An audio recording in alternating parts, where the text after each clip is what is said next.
Boa noite a todos. Vocês deem um desconto em Denise, porque irmão é assim, muito apaixonado um pelo outro, aí faz essas rasgações de cedo. Desse jeito. Né? Gente, o tema de hoje é Meu Dever Lhe Respeitar, tem a ver com o fato de que nós temos, inquestionavelmente, enquanto civilização, ampliado a capacidade de convivência com a diferença. Não há como negar isso. Se nós compararmos como nós vivíamos ou nos relacionávamos com outro há 100 anos atrás, há 200 anos atrás, é claro que não há como negar que a gente avançou.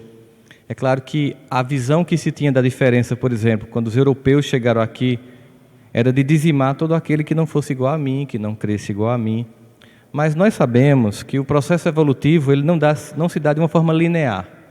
Nem na nossa vida, porque a gente vive tentando muitas vezes uma única questão avançar e a gente vai e volta, vai e volta.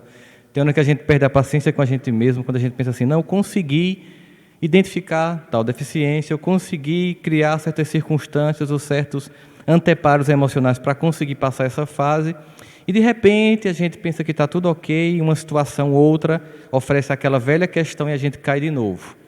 Para que a gente pense assim, como é difícil mudar, e por isso mesmo, como a gente não tem como julgar as pessoas que são diferentes de nós mesmos. Se isso acontece com a gente, enquanto individualidade, no contexto da família, isso também acontece na humanidade enquanto conjunto de seres humanos encarnados. Nós sabemos, e aí muitos historiadores não sabem, porque não contam com essa perspectiva como possibilidade, que no processo de regeneração da Terra, pelo qual nós estamos passando, e todos os religiosos identificam, cada um dá um nome, Apocalipse, acham que é o fim do mundo.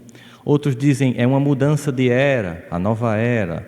Saímos da era de peixes para a de aquários, os esotéricos e os místicos. Os hindus dizendo que a gente está saindo da idade do ferro para a idade do ouro. E como todos esses processos de mudança de fase, há um momento de criticidade, um momento de confusão. Mas, do ponto de vista da história humana, que leva em consideração apenas o que materialmente nos é dado, eles não conseguem entender, por exemplo, como é que a gente pode identificar certos recuos civilizatórios tão gritantes como tem acontecido em alguns lugares da Terra que nos têm chegado como cenas extremamente deploráveis e lamentáveis, como, por exemplo, tem acontecido com o Estado Islâmico e toda aquela barbárie que eles têm praticado naquela região. Isso fica claro para nós o seguinte, que uma coisa é como nós ocidentais imaginando um Oriente Médio, imaginamos o Oriente Médio, outra coisa é chegar lá, intervir e ver o que é que acontece. Como aqueles grupos que têm um nível de rivalidade étnica muito alta, às vezes, sem uma ordenação com mais força, terminam indo para o encontro de lutas tribais.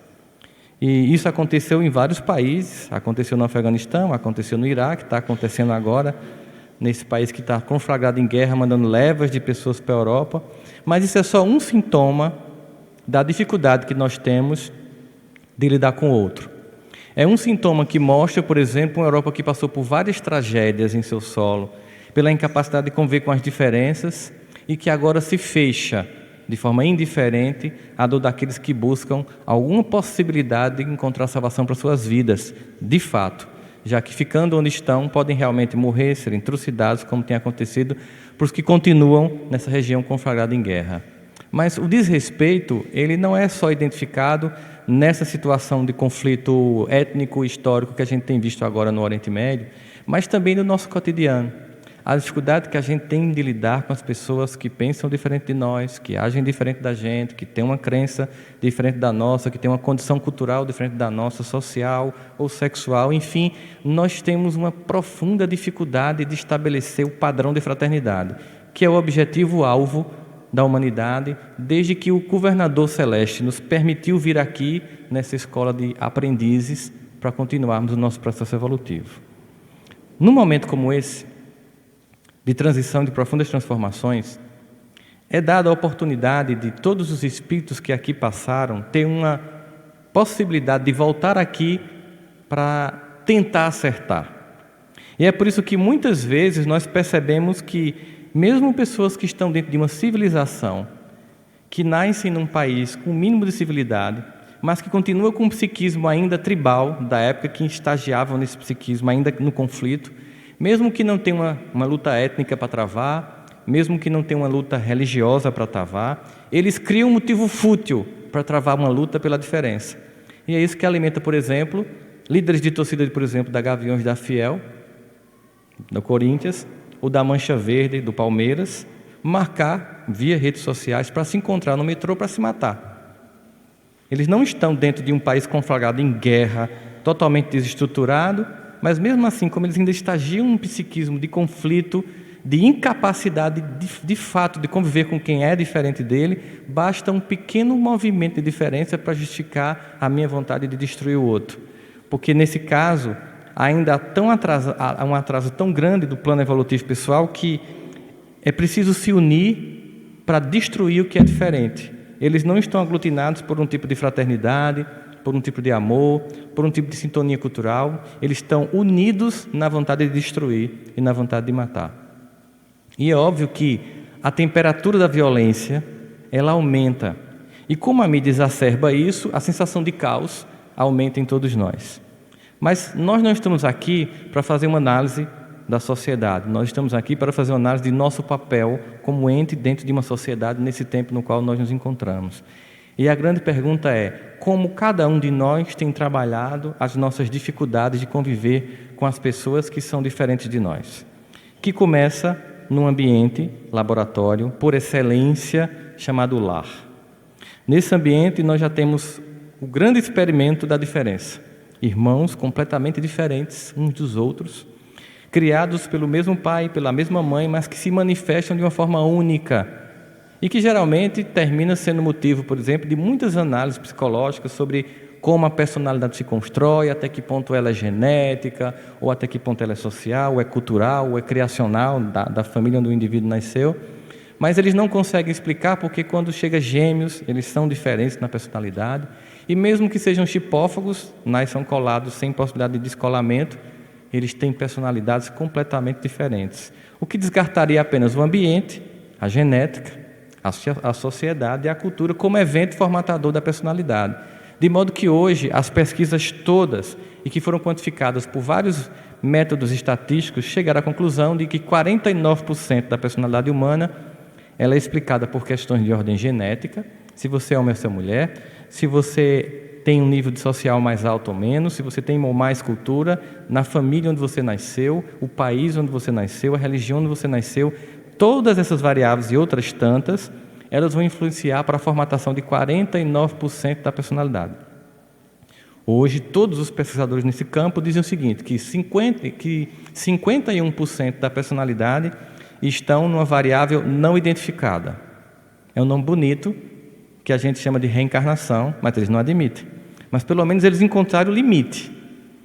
Porque a ciência ela não tem vontade de negar Deus. A ciência tem vontade de buscar a verdade.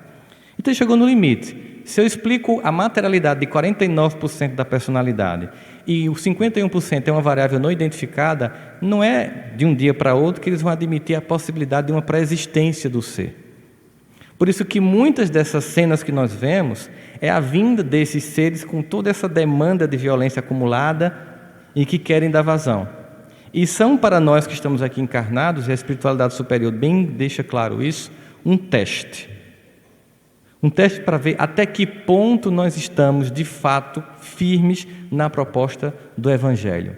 Porque se nós estivermos naquela situação ainda, não sei se vou, se fico, é muito fácil nós termos uma tendência de sermos tragados pelo movimento da massa, do comportamento coletivo, de desespero, de desesperança, de angústia, de medo, de sensação de que nada vai avançar e de que estamos entrando na rota do caos.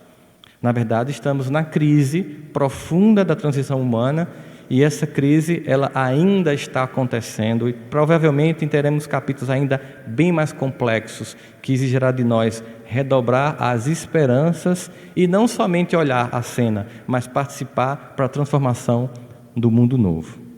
Nessa perspectiva, e pensando na incapacidade de respeitar o outro como uma das muitas questões que nós temos que trabalhar na nossa alma, porque tem a ver com o que no Evangelho segundo o Espiritismo vai chamar de uma das chagas da humanidade, as duas que eles dizem, o orgulho e o egoísmo, no final, a grande questão do não respeito à diferença vai voltar para as duas questões básicas do orgulho e do egoísmo. Mas só pensando nele de forma isolada, essa incapacidade de contemplar a alteridade, a diferença, o outro em sua manifestação de particularidade, Sêneca, ele dizia para a gente que nós deveríamos procurar a satisfação de ver morrer os nossos vícios antes de nós mesmos. Porque, na verdade, nós encarnamos para construir dentro de nós uma vida melhor, uma personalidade mais capaz e que a gente possa avançar. Dalai Lama, ele diz assim que ele preconiza a ideia de 3 R's, que nós temos que lembrar de ter respeito por si próprio, porque quem não se respeita não tem capacidade nenhuma de respeitar o outro. Há sempre uma demanda de exagero, ou na agressão, ou no pedido de socorro, porque, na verdade, não se olhou para si com um olhar de misericórdia, de amor e de respeito. Em seguida, respeitar o próximo, e a gente está vendo todo aquele sentimento de eu preciso ter um sentimento por mim e depois que experimento em mim é que eu tenho condição de sentir pelos outros. E, finalmente, responsabilidade por nossas ações. Seriam os 3 R's. Respeitando a mim, respeitando o próximo, eu vou ter responsabilidade sobre as minhas ações para comigo mesmo, que eu posso provocar de mal a mim mesmo e o que eu posso te provocar de mal na convivência com os demais. Essas 3 perspectivas, ou esses 3 R's, nos permitiriam ter uma vida coletiva, desde o ambiente do lar até o ambiente social, muito mais harmônica. No final, voltamos para a grande questão daquilo que Jesus, provocado por um doutor da lei, perguntou como se poderia resumir as leis. Porque nós temos o Decálogo e Moisés depois fez mais 630 subleis, reinterpretações na Torá, e aí Jesus foi provocado. E aí, qual dessas é mais importante? Ele resume em 2, amar a Deus sobre todas as coisas e ao próximo como a si mesmo. Sempre um sentimento de reverência ao Criador de tudo e de todos, e uma reverência a todos por Ele criado, nós e os outros. Mas isso é uma coisa que intelectualmente ninguém discorda. Todo mundo é capaz de recitar essa passagem do Evangelho, esse resumo da básica lei do universo, essas 2 leis que servem para qualquer ambiente do universo. Todo mundo entende. Agora, a dificuldade que nós temos de vivenciar essa experiência é que é a grande questão. Nos dias de hoje, nós somos chamados para uma experiência prática no cristianismo, ou em qualquer campo de fé no qual nós estejamos estagiando. Que a gente possa viver além dos conceitos que todo mundo entende, que todo mundo abraça, que é compreensível para todo mundo, que toca as almas mais sensíveis que querem se transformar e dizem é lógico, é verdadeiro, esse é o alvo, mas eu tenho dificuldade de alcançar. Nesse processo, a gente começa a perceber como o próprio Jesus ele identificava essa disfarçatez no ambiente no qual ele chegou na Judéia. Porque se a gente observar, durante toda a trajetória de Jesus, ele encontra um conjunto de personagens, muitos personagens com características pessoais e culturais únicas, e ele tem por todos uma profunda reverência, amor e respeito.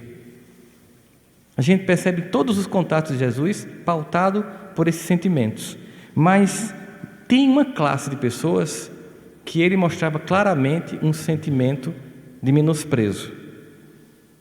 Para a gente entender melhor isso, é que Jesus percebia que nos religiosos aparentes, que ele chamava de sepulcro caiados, os fariseus, havia a doença de uma sociedade, que tinha recebido uma mensagem espiritual transcendente através dos profetas e de Moisés, que tinha recebido a revelação de Yahvé, que tinha recebido a lei que estava contida nos 2 mandamentos, mas que tinha transformado tudo aquilo num conjunto de princípios e de práticas que apenas eram ritualísticas e que jamais iam ao encontro dos corações que sofriam.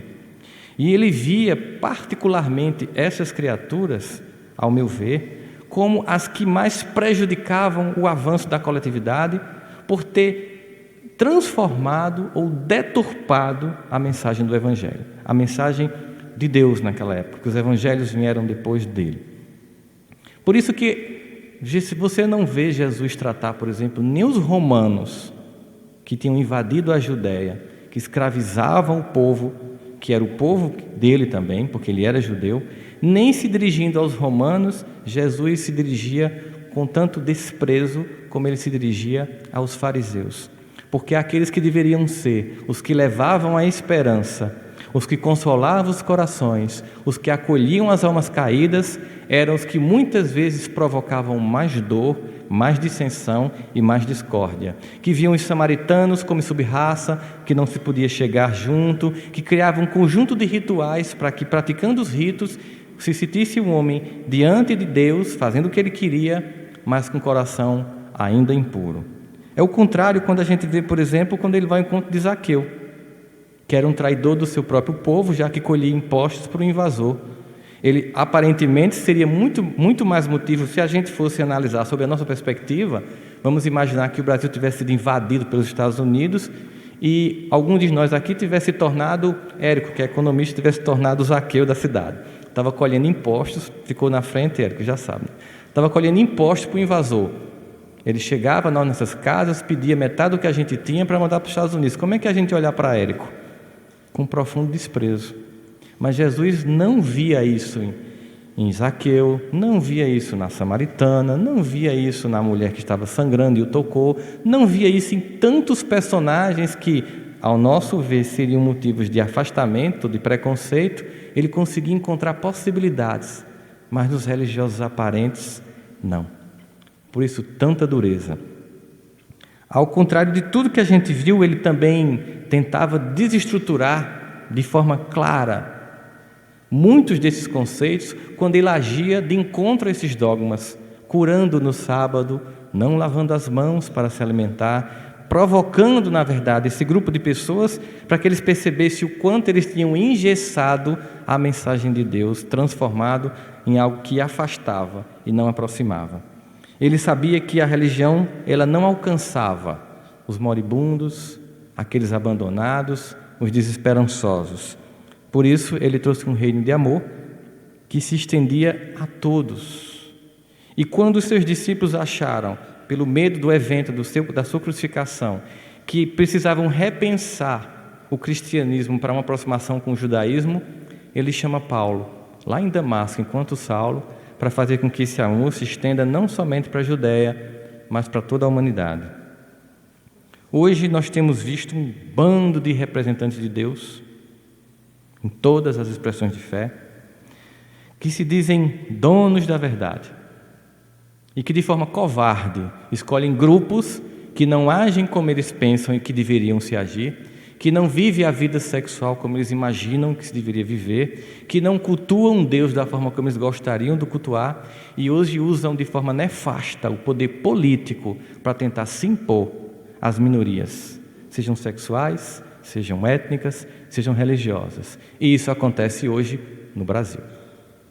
Nós estamos vendo um recrudescimento de certos grupos que não representam uma religião especificamente, representam seus interesses e que usam, neste momento, para unificar alguns de seus rebanhos, a ideia de uma luta contra a imoralidade.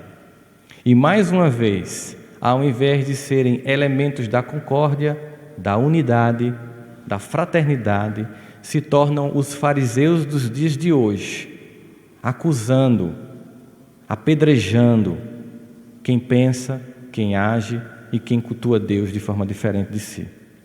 E é importante que a gente tenha isso em mente, porque nós não podemos assistir a tudo que acontece inertemente, como se em algum momento, se não tomarmos medidas em relação a isso, como se em algum momento isso não fosse um dia nos atingir.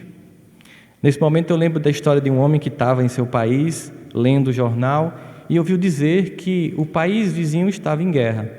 Mas ele estava muito tranquilo, porque era no país vizinho.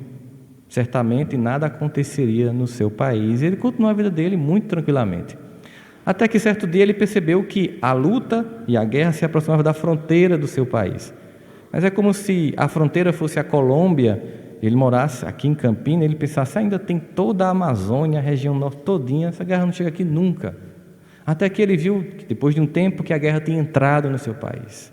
Mas ele achou, está muito longe da minha casa. Até que um dia, as pessoas entraram na sua casa, agrediram sua família, mataram os seus, e ele se perguntou, por que ninguém veio me socorrer? Se nós olharmos essas cenas de desrespeito que acontecem hoje no Brasil apenas como algo que quem vai resolver é a justiça e não agirmos como cidadãos que somos para reverter esse processo, para clamar por justiça, para representar judicialmente certos grupos, um dia nós podemos também ser vítimas disso. Certamente nós não somos vítimas diretas porque não representamos aquilo que há de mais exótico na experiência religiosa, como, por exemplo, é assim que se vê muitos dos nossos irmãos de tradição afrodescendente, que usam roupas ou rituais que os tornam vítimas mais fáceis por sua condição de raça ou financeira. Certamente os que são adeptos desse que é o grupamento que só para os judeus perde em termos de desenvolvimento intelectual e financeiro, que são os espíritas, não seriam atingidos. Não é assim que funciona. Se nós ficarmos indiferentes ao desrespeito, se nós ficarmos indiferentes à intolerância, ela um dia poderá nos atingir. E nós não podemos fazer isso não só pelo sentimento egoístico de imaginar nós não vamos ser atingidos. Nós temos que agir para proteger os grupamentos minoritários e desprotegidos. Nós temos que agir, nós temos que influir, nós temos que denunciar, nós temos que falar, para não parecer que é uma coisa que não diz respeito a nós. Diz respeito a nós, porque qualquer ser humano que é agredido por não poder se manifestar, seja sexualmente, culturalmente, religiosamente ou etnicamente, como ele assim pode, e se ele é desrespeitado, e nós calamos, nós nos omitimos. E nós também nos desrespeitamos porque fazemos parte da raça humana. Somos todos irmãos. A gente percebe muito isso porque enquanto muitos desses fariseus dos dias de hoje discutem dogmas, formalismos, às vezes se perde tempo demais com coisas questiúnculas.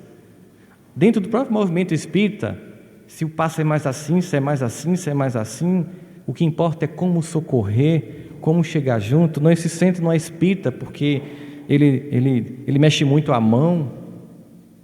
Eu estou trazendo essa discussão para nós, para perceber que nós devemos ter análise crítica também sobre a nossa conduta, ou a possibilidade também do nosso farisaísmo, enquanto um grupo que busca seguir o Evangelho também, nós podemos incorrer nos mesmos erros.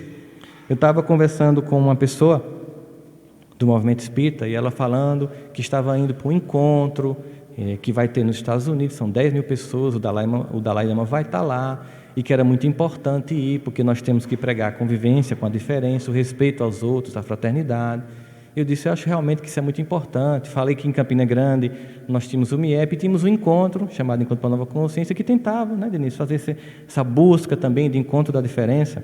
E depois que ele falou que iria representar o movimento espírita, eu falei assim, pois é, eu me pergunto o seguinte, como nós podemos ter tanta capacidade de dialogar com religiões diferentes e às vezes no próprio movimento espírita não dialogamos com o centro espírita que tem uma luz que é de outra cor?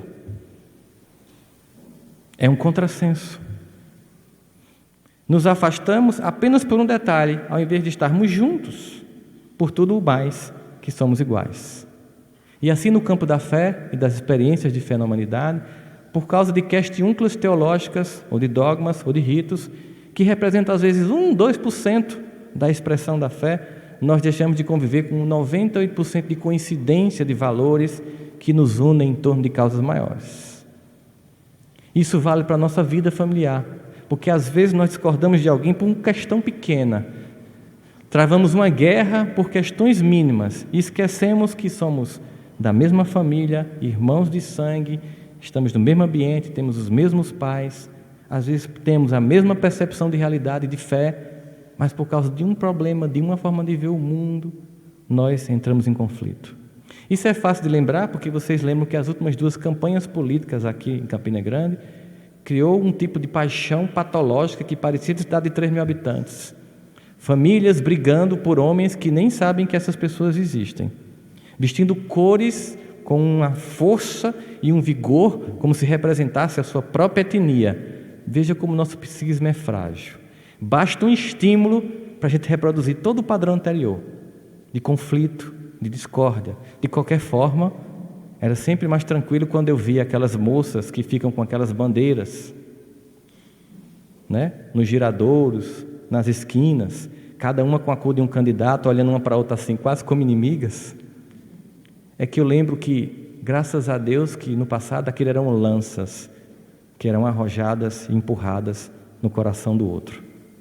E hoje é só uma representação de como a gente já foi mais rude, de como a gente já foi mais destruidor e mais beligerante. Mas se der estímulo, volta tudo.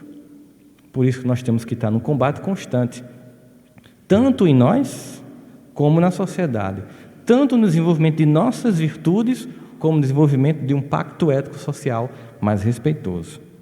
Portanto, enquanto se discute essas coisas pequenas, questões teológicas, milhares continuam com fome, milhões se sentem culpados, se deprimem, tentam se matar, milhões e milhares de pessoas se suicidam.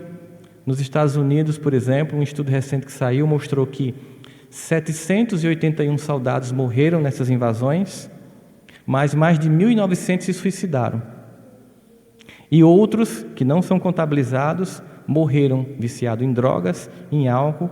É como se de morte mesmo matada, como a gente diz aqui, de morte matada, morresse lá 781 soldados e, como consequência da destruição do outro, o psicológico efeito que isso provocou neles fez com que mais de 5.000 se matassem, direta ou indiretamente.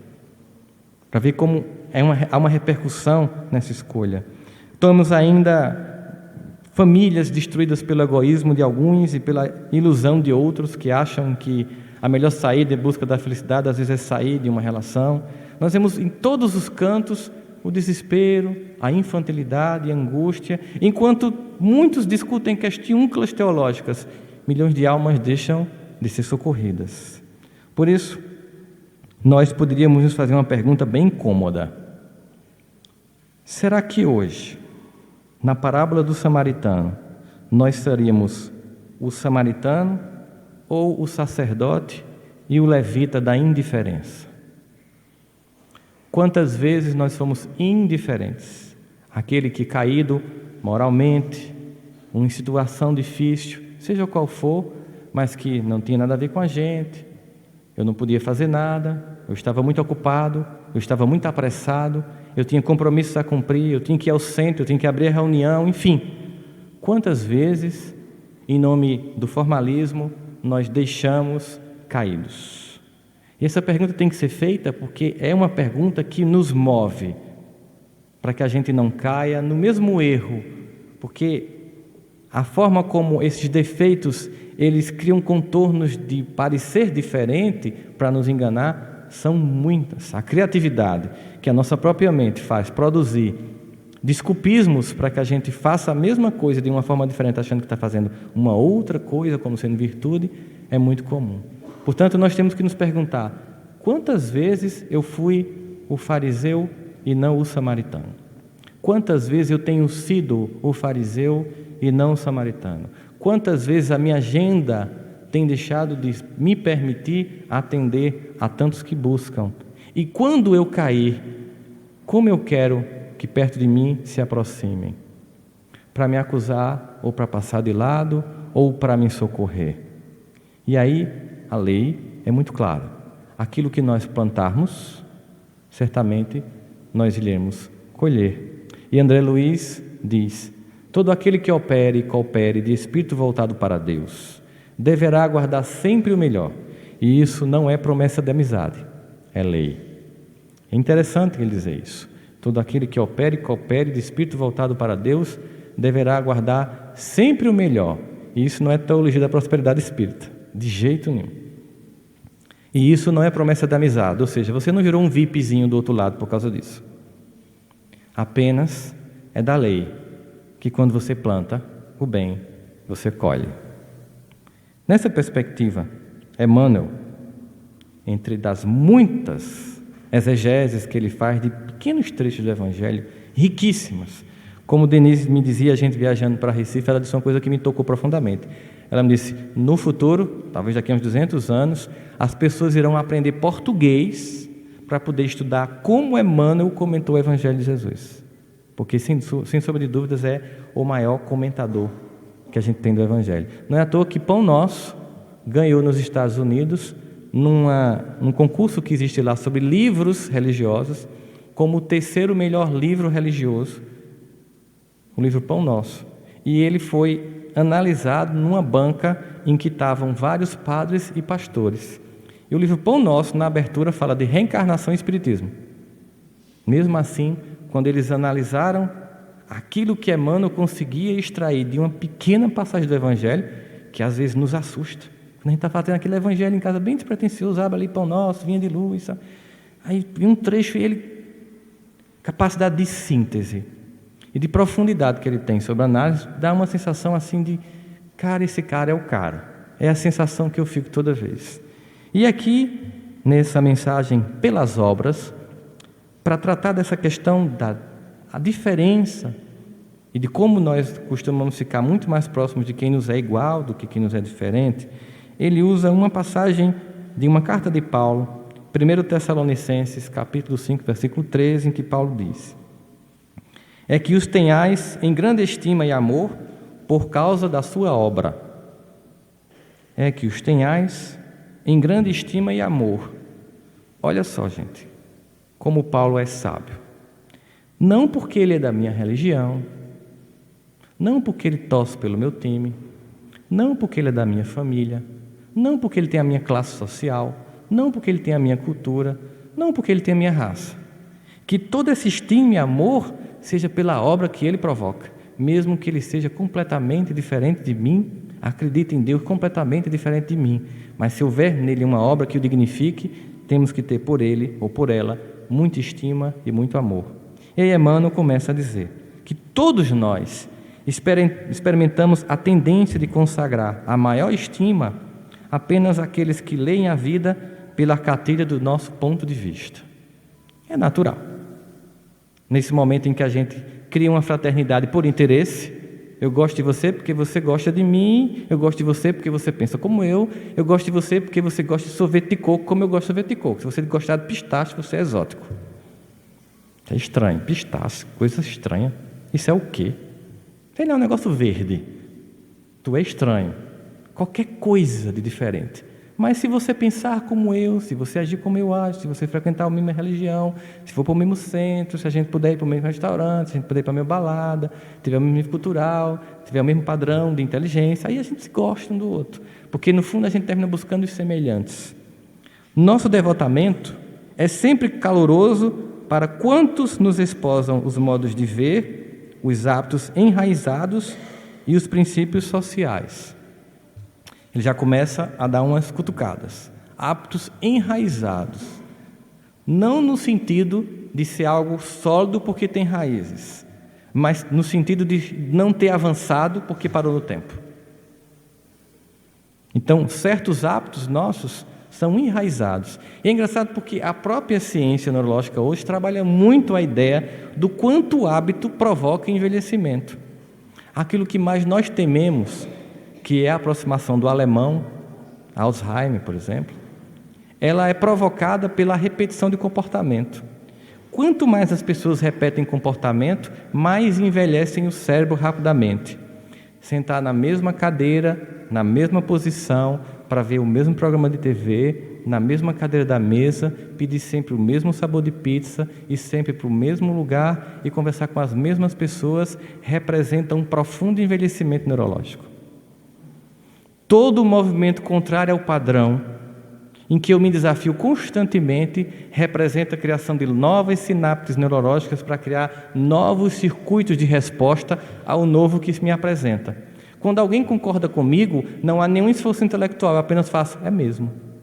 Quando alguém discorda de mim, provoca em mim a possibilidade de repensar todos os meus conceitos, reler tudo o que eu sei, para dar uma nova resposta que eu nunca tinha dado antes, para aquilo que me apresentou como algo desafiador e novo. Portanto, de fato, quem mais me acrescenta é quem de mim discorda, e não quem comigo concorda. Quem comigo concorda apenas me deixa naquilo que a gente chama de zona de conforto, que apesar desse nome, é extremamente desconfortável para o avanço do ser, seja do ponto de vista neurológico, seja do ponto de vista moral, seja do ponto de vista espiritual. São as pessoas que nos instigam a pensar diferente, que nos fazem avançar. O professor que nós gostamos é aquele que conta piada e não dá o conteúdo. O professor que às vezes nós detestamos é aquele que força todo o conteúdo, que no final vai fazer a diferença na nossa vida quando a gente consegue passar no concurso. Porque quem nos ajudou não foi o que contou piada, foi o que forçou a barra. E a gente vai vendo que ao longo da vida, em várias experiências, aquele que nos instiga, aquele que traz o novo, aquele que nos obriga a experimentar, nos acrescenta. Mesmo assim, nós temos uma tendência, e Emmanuel deixa muito claro isso, de ficar sempre junto, sempre ouvindo, sempre numa concordância com as pessoas. Se é que a gente escuta quem pensa igual a gente, porque nos dias de hoje, com o WhatsApp, as pessoas elas não têm tempo nem de aprofundar o desenvolvimento de uma conversa, porque quando alguém emite opinião e você está tentando emitir outra, umas 15 pessoas opinaram e ninguém chega a conclusão nenhuma, porque não dá tempo de ler a timeline. E por causa disso, eu conversava com Denise e ela confirmou que na experiência dela isso tinha acontecido. Muitos jovens no mundo não têm conseguido desenvolver textos de 2 laudas, não é, Denise? De 2 laudas na universidade, com profundidade e coerência, pela superficialidade das conversas truncadas das redes sociais. Mas não é o tema de hoje, eu não vou nos deprimir. Todavia, Emmanuel continua, nem sempre, e aí ele começa a deixar bem claro isso, a provocação que ele nos faz. Todavia, nem sempre nossas interpretações são as melhores. Porque nós temos nossos limites, muitos limites. A possibilidade da minha visão estar turva é muito alta. E se eu estiver psicologicamente desequilibrado, a turvação da minha mente é completa. Nada do que eu vejo corresponde à realidade do que é, mas à realidade do que eu imagino que seja. Por mais que o mundo seja colorido, eu vou vê-lo cinza. E se eu criar uma lente que vê tudo laranja, eu só vou ver essa cor. E assim funciona essas preconcepções, o que chamamos de preconceitos. É claro que ter preconcepções sobre as coisas nos ajudam. Se todo dia eu tivesse que lembrar como se dirige um carro, eu iria gastar muita energia só para uma coisa como essa, que depois fica automática. Se por um lado os automatismos e as preconcepções nos ajudam a orientar um cotidiano de ações, por outro lado, o enrijecimento que ela nos provoca nos impede de avançar. Então, é a velha dialética que está operando em várias situações da vida. Algumas coisas de fato têm que se automatizar, mas outras têm que avançar. Basicamente, o que tem que se automatizar são comportamentos. Andar, chegar em casa, trocar de roupa. Às vezes nós temos tanto automatismos que um dia a gente está indo para casa e alguém faz assim: por favor, antes de vir, passe no supermercado e traga o pão. E o que é que a gente faz às vezes? Vai para casa direto. Ou então, já aconteceu de um dia, eu comigo mesmo, depois dos 40 tudo começa a acontecer. Eu acordei num domingo, 5h30 da manhã, que é a hora que eu acordo naturalmente, tomei café e minha esposa olhando para mim de forma estranha, mas não falou nada. Até que eu me arrumei e ela: tu vai para onde? Para o consultório. Num domingo. Aí eu: ai meu Deus, devia estar dormindo. Me acordei, agora eu perdi o sono. O automatismo. Quantas vezes, por exemplo, porque meu consultório é na Prata, eu às vezes ia para algum canto e parava lá na frente. Meu Deus, começou, Jesus. Estou voltando. Começou a desconexão. Esses automatismos eles são importantes enquanto comportamento, mas conduta moral exige renovação constante, exige avanço. Enxergar o outro além do que ele apresenta para a gente, na profundidade com que Jesus envia as pessoas que todos viam como degradadas, é aquilo que nos faz alcançar o coração de quem está caído. Se o preconceito me turva, eu não me aproximo. Ele diz: nem sempre nossas interpretações são as melhores, nossos costumes são os mais nobres e as nossas diretrizes as mais elogiáveis. Claro, nós temos que pensar o seguinte: se existe um plano evolutivo e vários graus de evolução, se você acha que você está no topo da pirâmide evolutiva, você está muito mais candidato a uma consulta psiquiátrica do que a angelitude.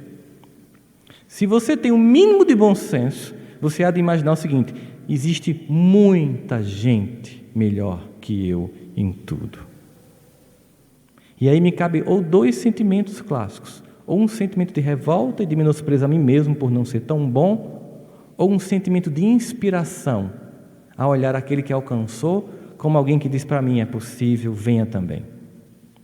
E essa escolha vai determinar se eu vou avançar ou vou ficar chorando no caminho das minhas impossibilidades, no que o Evangelho segundo o Espiritismo vai chamar de sofrimentos voluntários. Que, na verdade, não há um sofrimento materialmente palpável, mas eu crio o sofrimento por desejar o que o outro tem, por não ser como o outro é, por não ter a vida que o outro tem, por exemplo.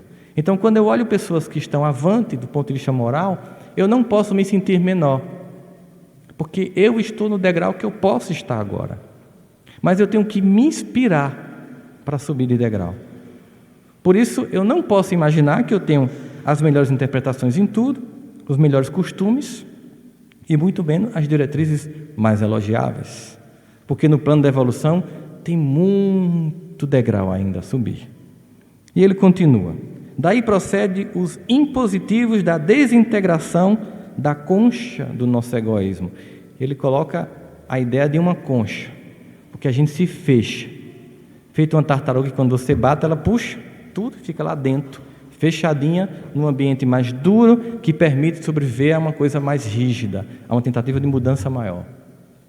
Então, destruir essa concha do egoísmo, a gente volta para o que o Evangelho fala: orgulho e egoísmo, as duas chagas da humanidade.